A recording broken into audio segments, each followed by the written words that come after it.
Bueno, hoy vamos a meternos de lleno en un número que a primera vista parece simple, pero que esconde una historia súper compleja: el grado promedio de escolaridad en México. Vamos a desmenuzar qué es lo que realmente nos dice esta cifra.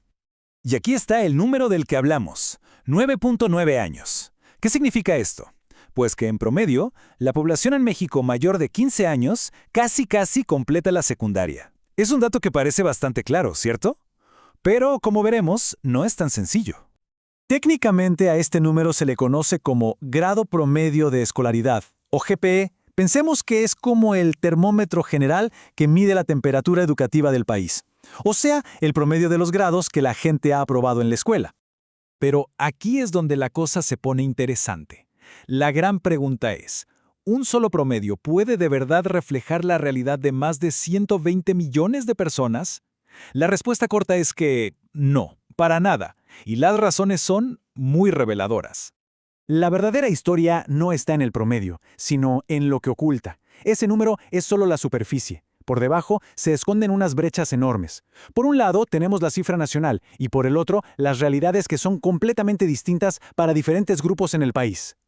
Vamos a empezar con la primera gran división, una de las más conocidas en México, la que existe entre el mundo urbano y el rural. Resulta que el lugar donde se nace determina, y mucho, el acceso a la educación. Y la diferencia salta a la vista. El nivel educativo es notablemente más alto en las ciudades, mientras que las comunidades rurales enfrentan un rezago mucho mayor. Ojo, no hablamos de una pequeña diferencia, sino de una brecha estructural muy profunda. Para ponerlo en perspectiva, en 2018 el rezago educativo afectaba a casi el 17% de la población nacional. Pero este porcentaje no está repartido por igual ni de cerca. Se concentra masivamente en las zonas rurales, que muchas veces coinciden con las áreas de mayor pobreza y marginación. Ahora, pasemos a otra dimensión de esta desigualdad, una que es todavía más profunda y sistemática, la que enfrentan los pueblos indígenas. Este número es, de verdad, impactante.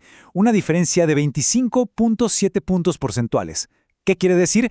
Que la probabilidad de terminar la preparatoria es mucho menor si se es un joven indígena. Esto no es una brecha, es un abismo que define por completo las oportunidades de vida. Y esta desventaja no es algo que aparece de repente en la preparatoria. Nace desde el principio. UNICEF lo deja clarísimo. Para los niños que solo hablan una lengua indígena, la exclusión del sistema escolar es una realidad desde los primeros años de primaria. Y si las brechas anteriores ya parecían grandes, ahora vamos a ver al grupo que enfrenta la exclusión más extrema de todo el sistema educativo. Los datos aquí son simplemente demoledores. Hay que verlos con atención. Para la población con discapacidad, casi un 28% no tiene ningún estudio. Nada. Y más del 45% apenas llega al primer año de primaria. Si sumamos esas dos cifras, nos damos cuenta de que para la gran mayoría de este grupo, la educación formal es prácticamente inexistente. Esta frase lo resume todo. El punto crucial es que para este sector de la población, la norma no es terminar la secundaria, y ni siquiera la primaria. La norma es, tristemente, la exclusión casi total del sistema educativo. Muy bien. Ya vimos datos geográficos, étnicos y de discapacidad. Ahora, vamos a unir todas las piezas para ver el panorama completo y entender qué significan realmente estas brechas. Entonces, lo que tenemos no es una sola realidad educativa, sino al menos tres, coexistiendo en el mismo país.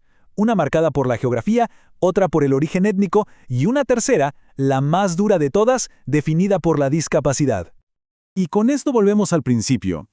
Ese promedio de 9.9 años, que en papel es correcto, en la práctica es una ilusión de uniformidad.